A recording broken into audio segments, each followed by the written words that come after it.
I'm going to be reading from the ESV version today, which is what this is. And would you stand for the reading of the Word of God this morning? This is John chapter 2. John chapter 2, it says, "On the third day there was a wedding at Cana in Galilee, and the mother of Jesus was there. Jesus also was invited to the wedding with his disciples. And when the wine ran out, the mother of Jesus said to him, 'They have no wine.' And Jesus said to her, 'Woman, what does this have to do with me? My hour has not yet come.' And his mother said to the servants, 'Do whatever he tells you.' Now, there were 6 stone water jars there for the Jewish rites of purification, each holding 20 or 30 gallons. Jesus said to the servants, 'Fill the jars with water,' and they filled them up to the brim. And he said to them, 'Now draw some out and take it to the master of the feast.' And so they took it. And when the master of the feast tasted the water, now become wine, and did not know where it had come from, though the servants who had drawn the water knew, the master of the feast called the bridegroom and said to him, 'Everyone who serves the good wine, or everyone serves the good wine first, and when people have drunk freely, then the poor wine. But you have kept the good wine until now.'" Now we're going to read a red word in a second. I need you to shout that out when we get there. It says, "This is the first of his Jesus did at Cana in Galilee and manifested his glory. And his disciples believed in him. And after this, he went down to Capernaum with his mother and his brothers and his disciples, and they stayed there for a few days." That's the Gospel of John chapter 2. You may be seated. We're going to tear this thing apart. On the third day, which is probably Tuesday, Sunday's the first day, Monday's the second day, Tuesday's the third day, they had this wedding. And this idea of the next days, John uses this many times already, just in the beginning of his gospel. It could be a literary device to kind of move the story forward. 3 times in chapter 1, the next day, the next day, the next day. Maybe these events all happened in the next day. That'd be pretty cool. I'm not sure. But it seems like the best day was Tuesday. They stayed away from the Sabbath day. It's kind of in the middle of the week. They could party. They could celebrate. They wouldn't have to worry about breaking any of those Sabbath laws that were out there. And so on Tuesday, they host this wedding in Cana, which is a middle of nowhere place. But Jesus was invited. Jesus' mother was invited, and these disciples, these guys who we just read a couple weeks ago who started following Jesus, they were like, "I guess we're invited too." Like, if I'm following you and you're going to a wedding, then sure enough, then I guess I'm going to go to the wedding too. I don't know who's getting married. Who knows? But I'm going to show up, That's what these guys are doing. And so they're all at this wedding. And I was just thinking, did you invite Jesus to your wedding? Did you invite Jesus into your marriage? Sometimes we get this idea that we're going to have these big events. We're going to live it up. We're going to party it up. We're going to do all the crazy fun stuff. And then later in life, we're going to get it right with God. Let me tell you, that doesn't work ever. That's a bad plan. Invite Jesus into everything you do, into your marriage, into your wedding, into your life, into the party that you're throwing on Friday night. Invite Jesus there. And that will help you glorify him in everything that you do. And that's what this no-name couple, we don't know their names, in Cana did. They literally invited Jesus to their wedding. How cool is that? They're 100 miles away from Jerusalem. There's nobody important living in Cana. There's no royalty. There's nobody important there. But Jesus showed up. How cool is that? Jesus showed up to just a regular person's wedding. And I'm sure, we don't know this for sure, but I'm sure Jesus loved to be there. He was excited to be there to celebrate this family. And, you don't just get invited to a wedding by accident, right? Do you know this? You have to know them. You have to be friends with them. You have to be maybe neighbors with them or family with them. They have to like you, usually. And so, that's Jesus. You can't, when you picture Jesus, don't just picture a smart guy who's hiding out in the corner reading his Torah, practicing his miracles.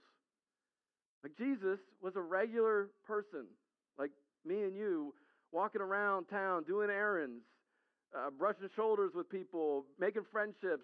developing relationships, staying in touch with people. Like, this is Jesus. And when he's invited to a celebration, Jesus shows up there.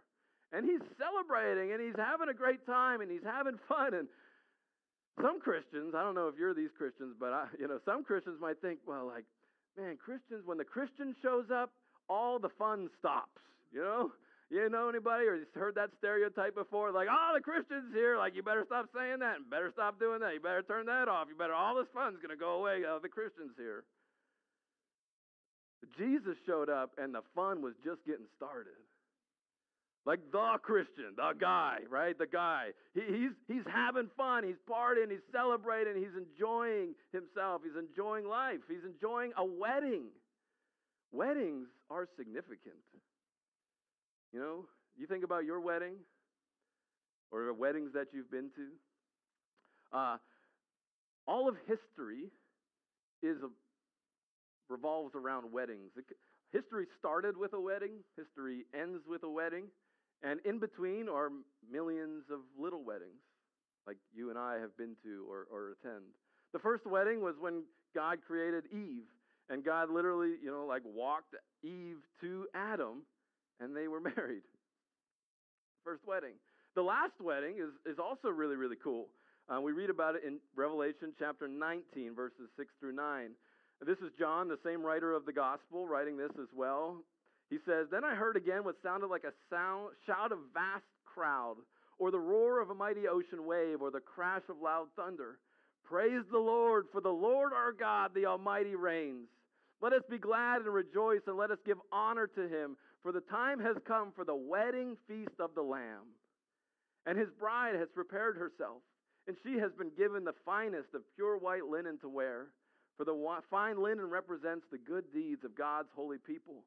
And the angel said to me, write this, blessed are those who are invited to the wedding feast of the Lamb. And he added, these are the true words that come from God." The wedding feast of the Lamb. You want to be at that wedding. And you want to be the bride at that wedding. And Jesus is the groom. And it's this perfect picture of this perfect relationship you have with God forever.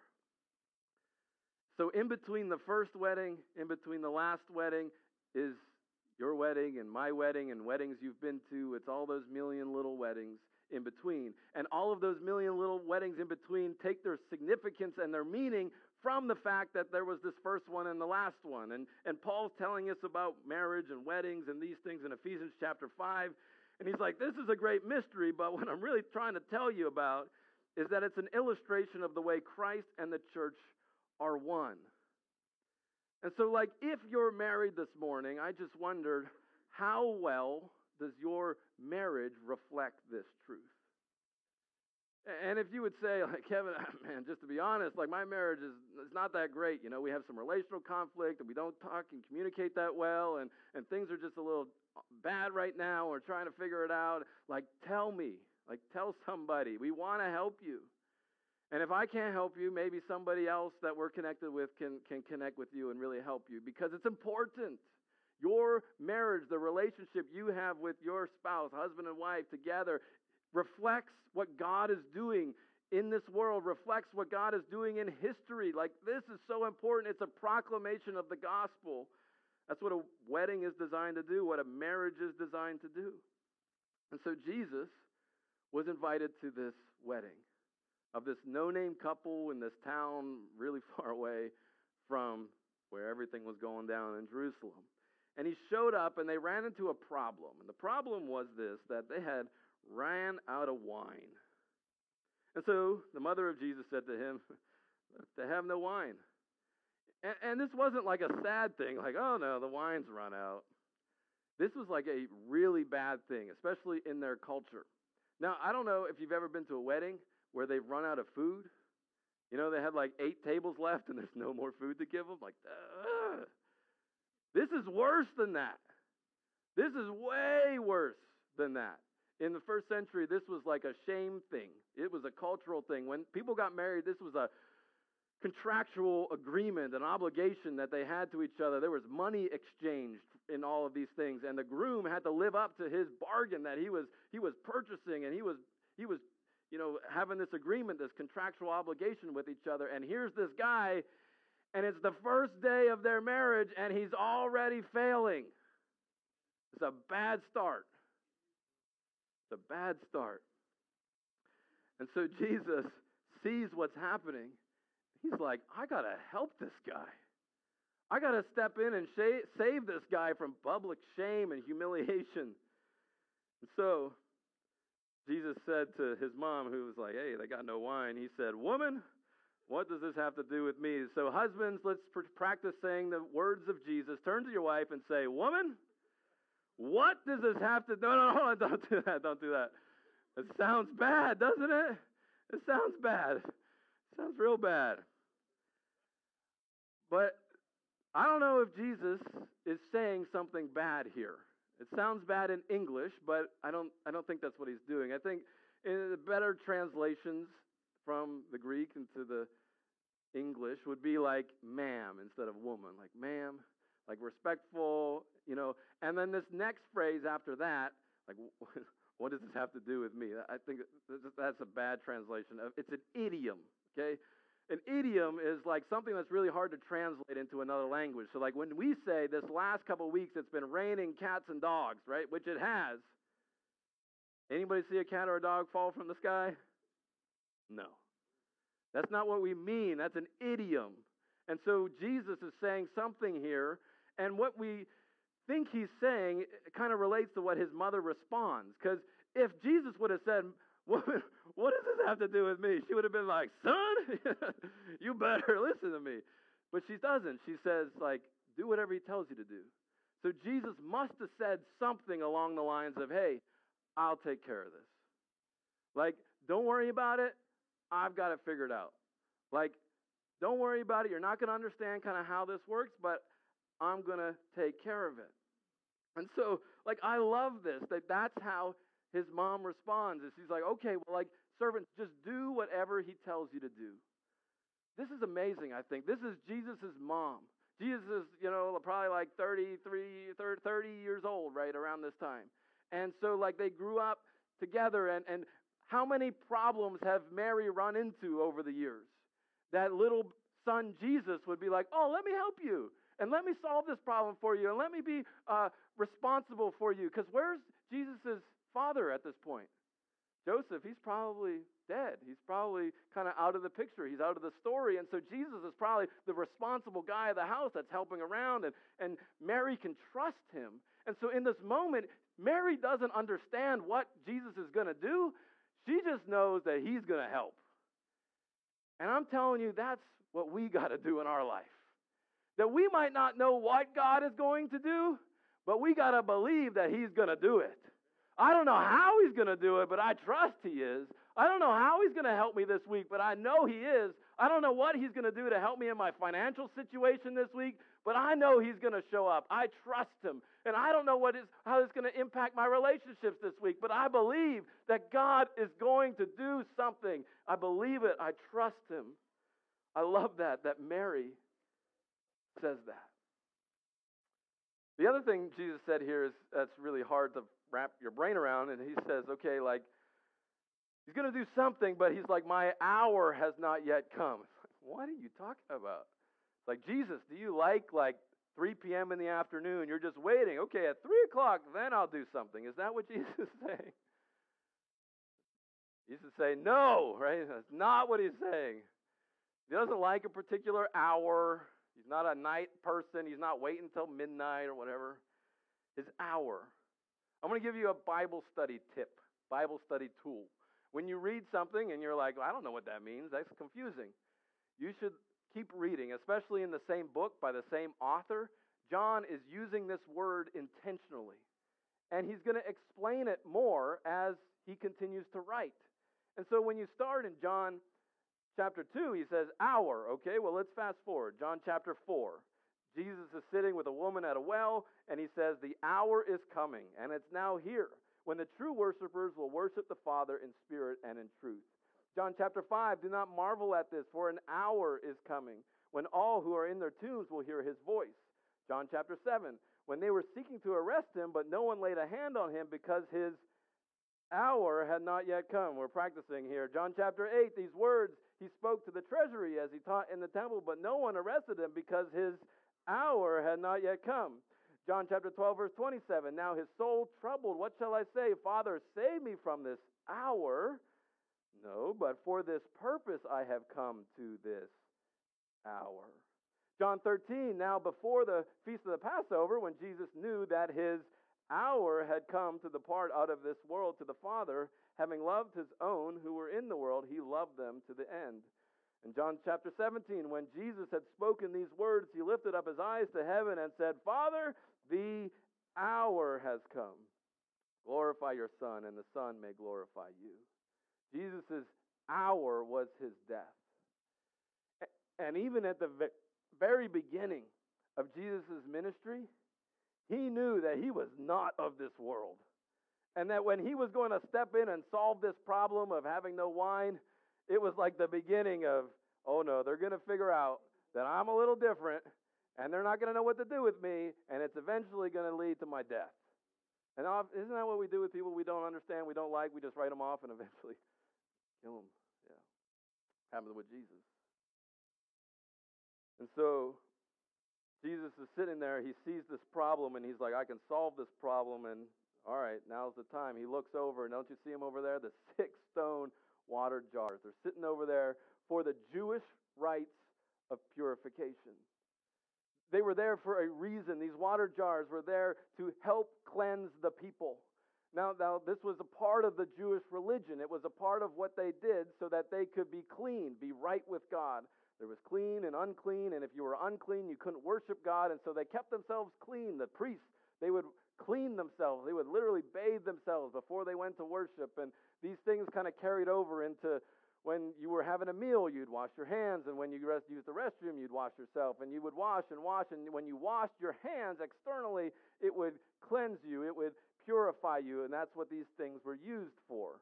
And Jesus sees them over there. They're pretty big. They hold 20 or 30 gallons of water.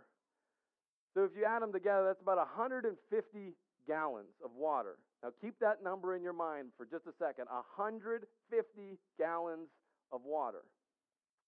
And so Jesus said, okay, well, servants, fill that water all the way up to the brim. They filled it all the way up. Because how in the world do you turn 150 gallons of water into wine? He's like, I don't want any funny business going on here. Now, we're not putting any food coloring in. We're not putting any dye in. We're not like mixing half wine and half water. Fill the water all the way up to the top. And then watch what happens.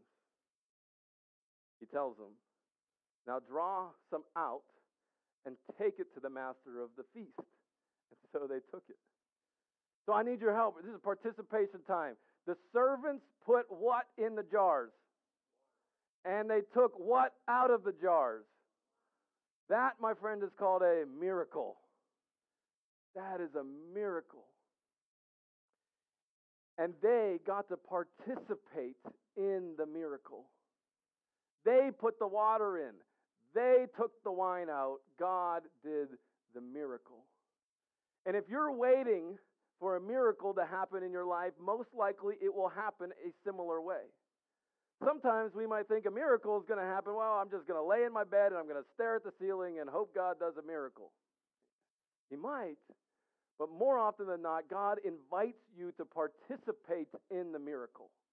He invites you to put something in, to put the water in, to put the effort in, to put the text message in, to show up at the place, or to knock on the door, or to make the job application, or to do the thing and to try and to show up. And when we put that in, what comes out is God's miracle. It's more than we could ever ask or imagine. It's more than we could ever manipulate ourselves. God transforms our effort, our obedience, and makes it into something incredible. That's what the servants got to do in this passage. And so the servants are participating in this miracle. They take the wine to the master of the feast who tasted the water that had become wine, and they didn't know where it had come from, right? He's like, I don't know, the servants knew. But the master of the feast called the bridegroom and said, look, Everyone serves the good wine first, but the people have drunk freely. Then the box wine comes out. But you have kept the good wine until now. I love this. Does anyone want to taste the wine Jesus makes? Anyone want the Jesus wine company wine? This is the best wine that ever existed. This is the guy who created the grapes. He created the process of fermentation. He created the water, and he's making the best stuff, isn't he? The best stuff. And not only is it the best stuff, there's 150 gallons of the best wine ever. Who needs 150 gallons of wine? Nobody does.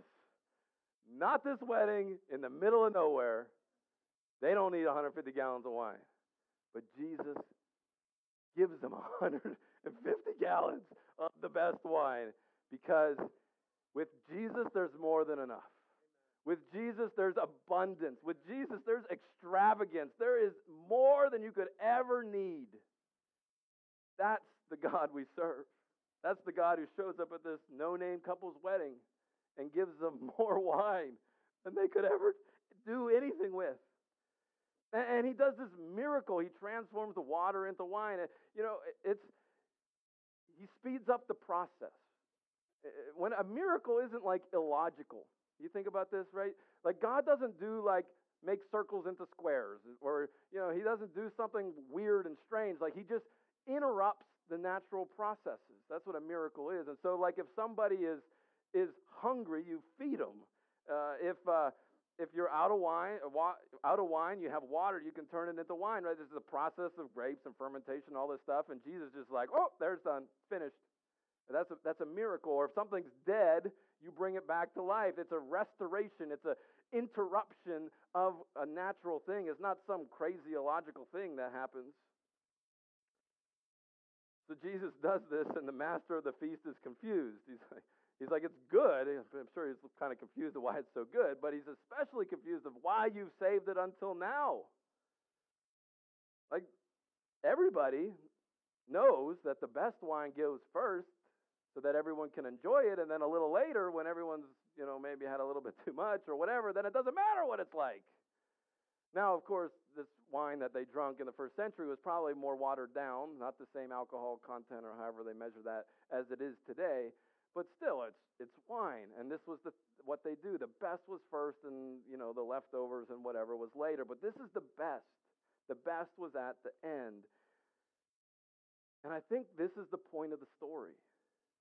Because remember, at the beginning, that red word I had you shout out, it was a sign. It was a sign. This is intentional. This is Jesus explaining something, Jesus announcing something. He's saying, I've saved the best until now. Like what I've come to do is better. It's better than any religious thing you've ever experienced before. It's better than any ritual you've ever participated in before. It's better than any time at the temple and singing those amazing songs. No, Jesus is saying, now is the time. It's better. What I've come to do is better. It's better. It's more flavorful. It's more colorful. Jesus probably also had like Isaiah 25 verse 6 in his mind when he's saying about the Messiah in Jerusalem, the Lord of heaven's armies will spread a wonderful feast for all the people of the world. It will be a delicious banquet with clear, well-aged wine and choice meat. Jesus is saying, now is the time. The chosen one, the promised one is here. The banquet has been given to you, and I'm changing water, the boring, bland, like blah, water, into wine. Flavorful, colorful, enjoyable, amazing wine. He's changing the water. The water was not just any water. It was special water. What was the special nature of the water? It was for the what? The purification through the religious Jewish rituals. Jesus takes this special water and he completely changes it. Like that's what God wants to do in your life. To take what you've experienced before, the religious stuff that you've tried before, and to change it into something completely so much entirely better. in every way. So we've been talking about marriage a lot because they're at a wedding here. So let's keep talking about marriage. Like if you think your marriage is stale or boring or bland or blah or whatever, right? Jesus promises, or following Jesus leads to a marriage that is flavorful and colorful and enjoyable. Like just believing in Jesus isn't just a set of doctrines that you assent to. You're like, I believe that. I believe that. No, Jesus brings what? Purification in your life. Those jars there were for cleansing, for purifying. And Jesus is saying, like, that's what I've come to do, is to purify you. You thought that you could wash your hands with water from a jar and be pure. Jesus says, no, the only way that you're going to be pure is by me. And I've come to change your soul and your mind and your inward being. Not just external things, not just, oh, you're a little cleaner now. Like, you're a whole new person. You're a wholly different person. And so your marriage can be the same way. You're trying stuff, you're trying to make it better, blah, blah, blah. But Jesus comes and is like, it is better. It is different. It is new. That's what Jesus came to do. Or let's talk about happiness for a second. You're like, what is there to be happy about? Life is like, boring, blah, what's so tough, whatever. But Jesus taught in the Sermon on the Mount, Matthew 5, he says the Beatitudes could be translated blessed or happy are you if you are or if you do. One of the things that he says is, happy are you if you hunger and thirst after good times at the club. Anybody see that in the scriptures? No? Why do you do that then? He says, blessed are you, happy are you if you hunger and thirst after righteousness, after purifying of your life, of your soul. It doesn't feel good in the moment necessarily, but that's what leads to ultimate happiness. No circumstance is going to make you happy. No experience is going to make you happy. No feeling is going to make you happy. No person is going to make you happy. Jesus wants to make you happy by purifying your heart and your soul and changing what you desire, changing what you want, changing what you care about, changing what you think about. That's the level Jesus wants to transform you, not just some wash your hands, okay, everything's good. It's a completely different change going on. And no matter how long your life's been water and bland and blah, he says the best was saved till now. Like now is the time. Now is the moment. Now is the day that Jesus wants to transform you, change you, make you into that flavorful, colorful, enjoyable life that he wants to give you, that abundant life. Like that's now. How about holiness? We don't talk about holiness that much. We might say like, hey, I'm trying to get right with God, or I'm trying to do the right thing, or I'm trying to live better, and I'm trying to say those words less, or I'm trying to drink that less, or I'm trying to do that less, and I'm trying to like be a better person, and I'm trying to do that. Like that's what we mean when we say holiness. But that type of thinking is washing your hands. That type of thinking is religious ritual of, oh, if I do this, then my week's going to be better. If I go to church, I'm going to have a good week. If I pray that prayer, then I'm going to feel better about myself. If I show up to help that person out, oh, that's going to be great. Like Jesus is showing up and saying this external stuff doesn't matter anymore. It's an inward heart, soul transformation, purification that Jesus is coming to give you. He's doing something completely different, something completely new. He's saying the only way purification happens is through me, Jesus says, by loving me, by following me, by cherishing me, by believing in me. And that water turns into wine. There's no way that wine's ever going back to water. You don't have to ever go back to do the right thing and be the religious person and to say the stuff and the whatever that everyone tries to do. It's all about Jesus. He says anyone who calls on his name will be saved. Anyone will be made pure, have a right relationship with God because of what Jesus has done for us. That's the only way. Because there's this sin that separates us from God, and there's nothing you or I could do about it. We can't. There's nothing good that you could do that could ever make you right with God. And so Jesus knew this. He died on the cross. He paid the penalty for your sin so that you wouldn't have to. And he was buried, and he rose again the third day, proving that everything he said was true and that the payment he made was sufficient. And he says, trust me, believe in me, receive eternal life.